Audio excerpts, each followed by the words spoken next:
രാഹുൽ മാങ്കൂട്ടത്തിലിന്റെ ലൈംഗിക പീഡന കേസുമായി ബന്ധപ്പെട്ട ഇരകൾക്ക് അയച്ച സന്ദേശങ്ങൾ, ഇരകളുമായി നടത്തിയ ചില പ്രധാനപ്പെട്ട സംഭാഷണങ്ങൾ അതടക്കമാണ് ഇപ്പോൾ അന്വേഷണ സംഘം ശേഖരിച്ചിരിക്കുന്നത്. അത് റിപ്പോർട്ടർ പുറത്തുവിട്ട ഈ തെളിവുകൾക്ക് പുറമെ മറ്റു ചില സുപ്രധാന തെളിവുകൾ കൂടി ലഭിച്ചിട്ടുണ്ട്. അത് പരാതി നൽകിയവരും മറ്റ് മൊഴി നൽകിയവരുമൊക്കെ ചില കാര്യങ്ങൾ കൈമാറിയിട്ടുണ്ട്. അത് ഏതായാലും അന്വേഷണ സംഘം ശേഖരിച്ചു കഴിഞ്ഞു. ഇതിനൊപ്പം തന്നെ ടെലിഫോൺ രേഖകളടക്കം നേരത്തെ തന്നെ ശേഖരിച്ചിരുന്നു. ഇനി ഏറ്റവും പ്രധാനമാകുന്നത് പരാതിക്കാരുടെ മൊഴി പൂർത്തിയാക്കുക എന്നാണ്. മൊഴിയെടുപ്പ് നിലവിൽ 11 പേരാണ് പരാതി നൽകിയത്. അതിൽ 9 പേരുടെ മൊഴി രേഖപ്പെടുത്തി കഴിഞ്ഞു. അതിനൊപ്പം ഒരു മാധ്യമപ്രവർത്തക ഇതിൽ ഒരു ഇരയുമായി സംസാരിച്ചിരുന്നു. ഗർഭചിത്രത്തിന് വിധേയമായ ആ പെൺകുട്ടിയുമായി സംസാരിച്ച മാധ്യമപ്രവർത്തകരുടെ മൊഴിയും രേഖപ്പെടുത്തി കഴിഞ്ഞു.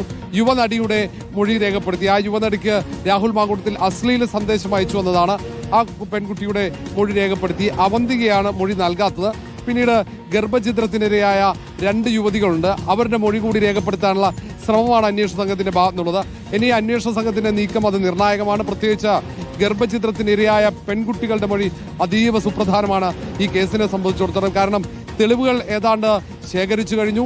രാഹുൽ മാങ്കൂട്ടത്തിൽ യുവതിയെ ഗർഭചിത്രത്തിന് വേണ്ടി ഭീഷണിപ്പെടുത്തുകയും ഒപ്പം ആക്രോശിച്ചുകൊണ്ട് സംസാരിക്കുകയൊക്കെ ചെയ്യുന്ന ശബ്ദ സംഭാഷണങ്ങൾ അത് റിപ്പോർട്ടർ തന്നെ പുറത്തുവിട്ടതാണ്. അതിനൊപ്പം ചില പ്രധാനപ്പെട്ട മെഡിക്കൽ രേഖകളും അന്വേഷണ സംഘം ഇതിനോടകം ശേഖരിച്ചിട്ടുണ്ട്. ഒരു യുവതിയെ ബംഗളൂരുവിൽ വെച്ചാണ് ഗർഭചിത്രത്തിന് വിധേയമാക്കിയെന്ന് പറയുന്നു. മറ്റൊരു പെൺകുട്ടിക്ക് മരുന്ന് നൽകി ഗർഭചിത്രത്തിന് വിധേയമാക്കുകയായിരുന്നു.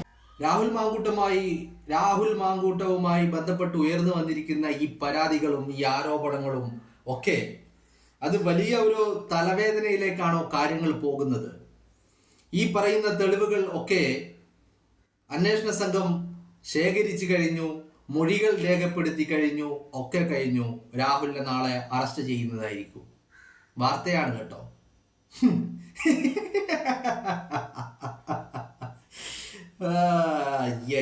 അയ്യോ, അങ്ങനെ ഇതില് പല കാരണങ്ങളുണ്ട്.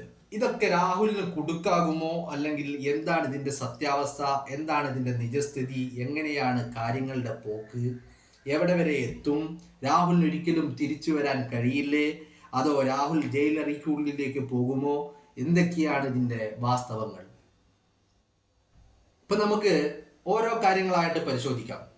കാരണം രാഹുലിന്റെ തിരിച്ചുവരവാണല്ലോ ഏറ്റവും കൂടുതൽ കേരളത്തിലെ ജനങ്ങൾ കാത്തിരിക്കുന്നതും അതിനുവേണ്ടി പ്രാർത്ഥിക്കുന്നതുമായ ഒരു കാര്യം എന്ന് പറയുന്നത് രാഹുലിന്റെ തിരിച്ചുവരവാണ്.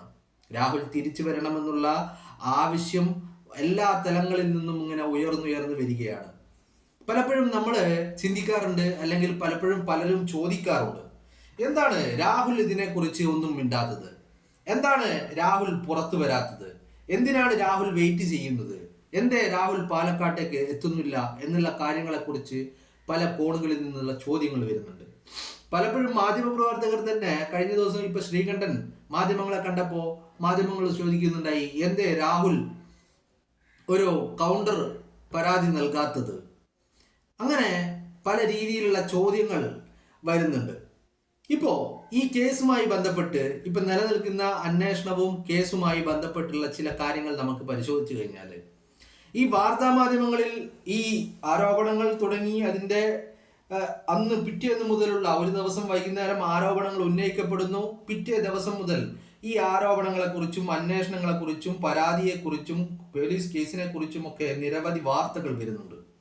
ഈ വാർത്തകളൊക്കെ ഏതൊക്കെ തരത്തിൽ, എന്തൊക്കെ തരത്തിൽ, എവിടെ വരെ എത്തി, അതിന്റെ സ്റ്റാറ്റസ് എന്താണെന്നുള്ളതാണ് നമ്മൾ പരിശോധിക്കുന്നത്.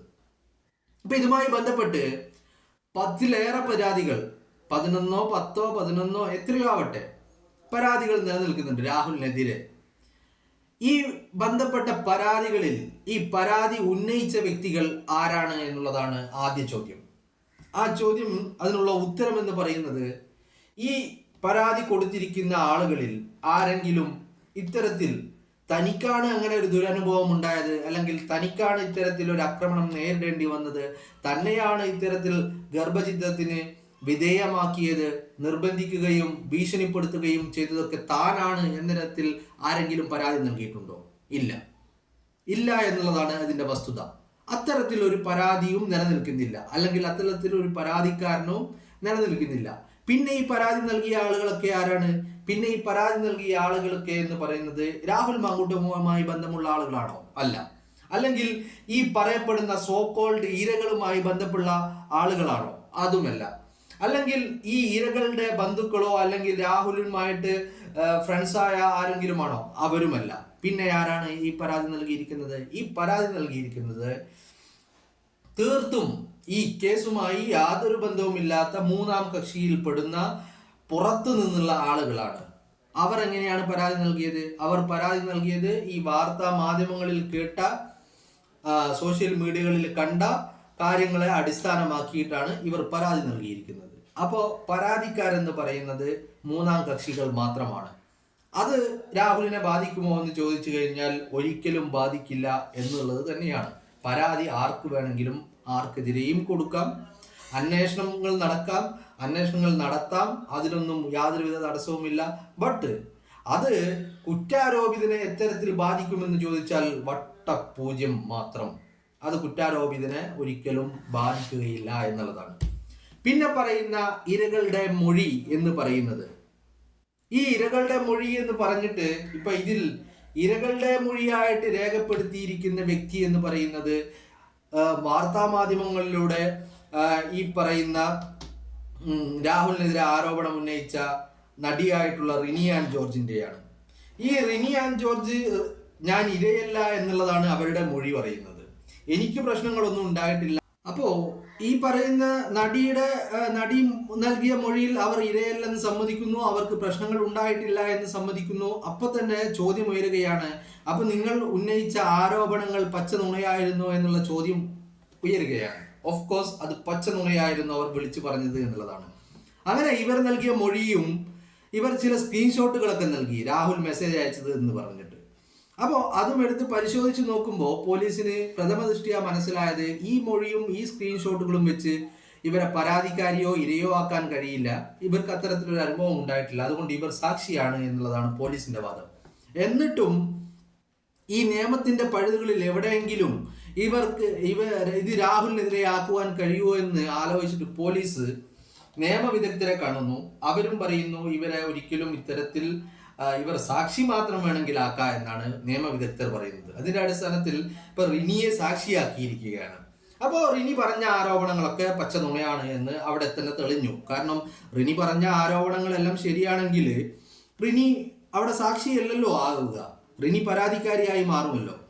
അതുകൊണ്ട് തന്നെയാണ് റിനിക്ക് എന്തില്ലാത്തത്, ഈ നിയമ നടപടിയുമായി മുന്നോട്ട് പോകാൻ താല്പര്യമില്ലാത്തതും അതുകൊണ്ടാണ്. കാരണം അവർ ഒരിക്കലും ഇതിൽ പരാതിക്കാരിയാവുന്നില്ല. അവർ പിന്നെ ഇത്തരത്തിൽ ആരോപണം ഉന്നയിച്ചത് കൊണ്ട് അവരെ സാക്ഷിയാക്കി മാറ്റി നിർത്തുകയാണ് പോലീസ് ചെയ്യുന്നത്. അപ്പോൾ അങ്ങനെ ഒരാളുടെ മൊഴിയാണ് എടുത്തിട്ടുള്ളത്. ആ മൊഴിക്ക് അനുസരിച്ച് പോലീസിന് കേസുമായി മുന്നോട്ട് പോകാൻ കഴിയാത്തൊരു സാഹചര്യമാണുള്ളത്. പിന്നെ ഈ പറയുന്ന അബോർഷൻ നടത്തി എന്ന് പറയുന്ന ബാംഗ്ലൂരിലെ ആശുപത്രികളിൽ ഈ പറയുന്ന പോലീസുകാർ കയറി നിറങ്ങിയിട്ട് അവിടുന്ന് ഒന്നും കിട്ടിയിട്ടില്ല. അപ്പോൾ അത് വിട്ടിട്ടാണ് പിന്നെ ഇപ്പൊ പറയുന്നത് തിരുവനന്തപുരത്താണ് ചെയ്തത്. തിരുവനന്തപുരത്തും ചെയ്തു എന്ന് പറയുന്നു, മുമ്പ് പറഞ്ഞത് ബാംഗ്ലൂരാണെന്ന്. ഇനിയിപ്പോൾ നാളെ അത് കഴിയുമ്പോൾ വീണ്ടും അത് കൊച്ചിയിലേക്ക് എത്തും, അത് കഴിയുമ്പോൾ ചിലപ്പോൾ അത് കോഴിക്കോടാവും. അങ്ങനെ വിവിധ ഇടങ്ങൾ മാറി മാറി വരും. അപ്പോൾ അതുകൊണ്ട് ഈ പറയുന്ന കാര്യങ്ങളൊക്കെ രാഹുൽ മാങ്കൂട്ടത്തിനെ എത്രത്തോളം ബാധിക്കുമെന്ന് ചോദിച്ചാൽ അതിന്റെ ഉത്തരം എന്ന് പറയുന്നത് 0% ആണ്. പിന്നെ എന്തുകൊണ്ട് രാഹുൽ പുറത്തു വരുന്നില്ല, അല്ലെങ്കിൽ എന്തുകൊണ്ട് രാഹുൽ പ്രതികരിക്കുന്നില്ലെന്ന് ചോദിച്ചാൽ നമ്മുടെ നാട്ടിലെ നിയമവ്യവസ്ഥ അനുസരിച്ച് രാഹുലിന് ഇപ്പോൾ ഒരു കേസ് അല്ലെങ്കിൽ ഒരു പരാതി ഇല്ലെങ്കിൽ പോലും ഇത് കേസ് അന്വേഷണം സ്വമേധയാ കേസെടുത്ത് അന്വേഷണം നടക്കുന്നത് കൊണ്ട് രാഹുലിന് ഈ കാര്യങ്ങളിൽ ഒരു ഭാഗം പറയുവാനോ തൻ്റെ ഭാഗം പറയുവാനോ പറ്റിയ സിറ്റുവേഷൻ അല്ല.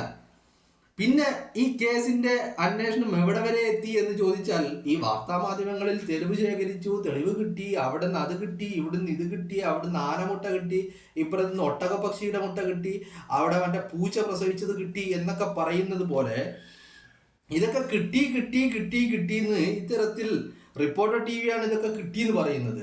ഇവരൊക്കെ തന്നെ ഉണ്ടാക്കി കൊടുത്തിട്ടുമുണ്ട്. അപ്പോൾ വീണ്ടും അരുൺകുമാർ പറയുന്നുണ്ട് ഞങ്ങൾ ഉണ്ടാക്കിയതൊന്നും AI അല്ല എന്ന്. അപ്പോൾ നിങ്ങൾ ഉണ്ടാക്കിയത് AI ആണെന്ന് നിങ്ങൾ തന്നെ സമ്മതിക്കുകയാണ്. അപ്പൊ അത്തരത്തിൽ കിട്ടിയെന്ന് ഇവര് പറയുന്നുണ്ടെങ്കിലും ഈ അന്വേഷണ ഉദ്യോഗസ്ഥർ കിട്ടിയിട്ട് എന്തേ രാഹുലിന്റെ വീട് വരെ ഒന്നും പോവാത്തത്? അങ്ങനെ ഉണ്ടല്ലോ, രാഹുൽ മാങ്കൂട്ടും ഇങ്ങനൊക്കെ ആണെങ്കിൽ ഒക്കെ കിട്ടി, എല്ലാം തെളിവായി ഈ പറയുന്ന ആരോപണം ഉന്നയിച്ച ആളെ മൊഴി കിട്ടി, പിന്നെ ഞാൻ കണ്ടു, ഞാൻ മാത്രം കണ്ടു എന്ന് പറയുന്ന ആ മാധ്യമ പ്രവർത്തകരുടെയും മൊഴി കിട്ടി. അപ്പൊ കിട്ടിയല്ലേ, ഇനി രാഹുലിനെ പോയി അറസ്റ്റ് ചെയ്യണം, അയാളെ ചോദ്യം ചെയ്യണം, ഇതല്ലേ വേണ്ടത്. എന്തേ അടൂരേക്കുള്ള വഴി മറന്നുപോയ പോലീസുകാര്? അതോ അടൂരില് എവിടെയാണ് ഈ രാഹുൽ മാങ്കൂട്ടത്തിന്റെ വീടെന്ന് അറിയില്ലേ? ഇല്ലെങ്കിൽ അത് നമ്മുടെ മാധ്യമ പ്രവർത്തകരോട് ചോദിച്ചാൽ മതില്ല, അവർ പറഞ്ഞു തരുമല്ലോ കറക്റ്റ്. ഇനി വഴി അറിയില്ലെങ്കിൽ അവർ കൊണ്ടുപോയി ചെന്ന് അവിടെ എത്തിച്ചു തരും നിങ്ങൾക്ക്. അപ്പോ അതൊക്കെ ചെയ്യാവുന്ന കാര്യങ്ങളാണല്ലോ. ഇത്രയും ഒരു മാസത്തിന്റെ മുകളിലേക്ക് ഇത് കാര്യങ്ങൾ പോയിട്ടും എന്തേ രാഹുലിന്റെ വീട്ടുപടിക്കലേക്ക് അന്വേഷണ സംഘം എത്താത്തത് എന്നുള്ളതാണ്. അതിനുള്ള ഉത്തരം എന്ന് പറയുന്നത് ഇവർ ഈ പറയുന്ന കിട്ടി കിട്ടി കിട്ടി എന്ന് പറയുന്ന ഒന്നും കിട്ടിയിട്ടില്ല എന്നുള്ളതാണ്. മാക്സിമം പോലീസ് ഭയങ്കര സജീവമായിട്ട് അന്വേഷണ ഉദ്യോഗസ്ഥർ, നമ്മൾ അന്വേഷണ ഉദ്യോഗസ്ഥരെ ഈ കാര്യത്തിൽ ഒരു കുറ്റം പറയാൻ പറ്റില്ല കേട്ടോ. അവര് അന്വേഷണങ്ങൾ ഊർജിതമായ അന്വേഷണം നടത്തുന്നുണ്ട്. പക്ഷെ അത് കിട്ടാത്തത് എന്തുകൊണ്ടാണെന്ന് ചോദിച്ചാല് ഇങ്ങനെ ഒരു സംഭവം ഇല്ലാത്തത്, ഉള്ളതല്ല കിട്ടുക. ഇല്ലാത്തത് എവിടുന്നെങ്കിലും കിട്ടുമോ നമുക്ക്? എന്തൊരു കാര്യം അങ്ങനെയാണല്ലോ. ഇപ്പൊ ഈ ഫോൺ കിട്ടണമെങ്കിൽ ഈ ഫോൺ ഉണ്ടാവണം. ഈ ഫോൺ ഇല്ലെങ്കിൽ പിന്നെ എങ്ങനെ ഈ ഫോൺ കിട്ടും? അല്ലെ, മനസ്സിലായില്ലേ? അതുപോലെ എല്ലാ കാര്യങ്ങളിലും നമ്മൾക്ക് കിട്ടി കിട്ടി എന്ന് പറയണമെങ്കിൽ ഇപ്പൊ ഈ വാച്ച് എന്റെ വാച്ച് എനിക്ക് കിട്ടി എന്ന് പറയണമെങ്കിൽ ഈ വാച്ച് ഉണ്ടാവണം. ഈ വാച്ച് ഉണ്ടെങ്കിൽ മാത്രമാണ് ഇതെനിക്ക് കിട്ടി എന്ന് പറയാൻ പറ്റുള്ളൂ. അതല്ലെങ്കിൽ പിന്നെ ഇതെങ്ങനെ കിട്ടി എന്ന് പറയാൻ പറ്റില്ല. അപ്പൊ അത്തരത്തിൽ ഉള്ളതല്ലേ നമ്മൾക്ക് ലഭിച്ചു എന്ന് പറയാൻ പറ്റുന്നത്. അതുകൊണ്ടാണ് പോലീസിന് ഇത് കിട്ടിയാലല്ലേ രാഹുലിന്റെ വീട്ടിലേക്ക് പോകാൻ പറ്റുള്ളൂ. അതുകൊണ്ട് തന്നെയാണ് രാഹുലിന്റെ വീട്ടുപടിക്കലേക്ക് പോകാനോ, രാഹുലിനെ ഒന്ന് ഫോണിൽ ബന്ധപ്പെടാനോ, ചോദ്യം ചെയ്യലിന് ഹാജരാവാൻ പറയാനോ ഒന്നിനും ഇവർക്ക് സാധിക്കാത്തത്. അത് പോലീസിന്റെ ഒരു വീഴ്ചയായിട്ട് നമുക്ക് കാണാൻ വരികയില്ല. കാരണം പോലീസ് വളരെ ഈ കാര്യത്തിൽ എസ്പെഷ്യലി മുകളിൽ നിന്നുള്ള ഓർഡറുകൾക്കൊക്കെ വിധേയപ്പെട്ടുകൊണ്ട് വളരെ ശരിക്കും പോലീസ് ഈ കാര്യത്തിൽ വളരെ വലിയൊരു പ്രഷറിലാണ്. അവർക്കാണെങ്കിൽ മുകളിൽ നിന്ന് അന്വേഷണം എങ്ങനെങ്കിലും എവിടെങ്കിലും എത്തിച്ച് എങ്ങനെങ്കിലും രാഹുലിനെ അറസ്റ്റ് ചെയ്യണമെന്നുള്ള നിർദ്ദേശം ലഭിക്കുമ്പോൾ, പക്ഷേ രാഹുലിനെ അങ്ങനെ പെട്ടെന്ന് അറസ്റ്റ് ചെയ്യാൻ പറ്റില്ല. അതിന് തക്കതായ എന്തെങ്കിലും വേണം. അപ്പോൾ അതില്ലാത്ത സ്ഥിതിക്ക് ഇയാൾ അറസ്റ്റ് ചെയ്യാനും പറ്റുന്നില്ല. അങ്ങനെയുള്ളത് കൊണ്ട് പോലീസ് ഇതിന്റെ രണ്ടിന്റെ ഇടയിലും കുടുങ്ങിയിട്ട് വലിയ പ്രഷറിലാണ് പോലീസ് പോയിക്കൊണ്ടിരിക്കുന്നത്. കിട്ടി എന്നൊക്കെ പലരും അവിടെയും ഇവിടെയൊക്കെ പറയും, എഴുതി വിടും. അന്വേഷണ സംഘങ്ങൾക്ക് അത് കിട്ടി, മറ്റവർക്ക് മറ്റേ കിട്ടി. ഇതിപ്പോ ബാംഗ്ലൂരേക്ക് പോയപ്പോഴും ഇതാ പറഞ്ഞത്.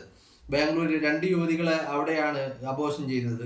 അപ്പൊ അവിടുന്ന് എല്ലാം കിട്ടും, ആശുപത്രിയിൽ നിന്ന് എല്ലാം കിട്ടും. അവിടെ പോയിട്ടൊന്നും കിട്ടിയില്ല. തിരിച്ചു വന്നപ്പോൾ പറഞ്ഞില്ല തിരുവനന്തപുരത്താണ്. ഇപ്പൊ തിരുവനന്തപുരത്തേക്ക് പോയിട്ടുണ്ട്. ഇനിയിപ്പോ അവിടുന്ന് എന്തെങ്കിലും കിട്ടും നോക്കുക. ചിലപ്പോൾ നാളെ പറയും കൊച്ചിയിലാണെന്ന്, അല്ല കോഴിക്കോടാണെന്ന് പറയും. അപ്പൊ അതുകൊണ്ട് ഇതൊന്നും രാഹുൽ മാങ്കൂട്ടത്തിന്റെ തിരിച്ചുവരവിനെ ഒരിക്കലും ബാധിക്കില്ല.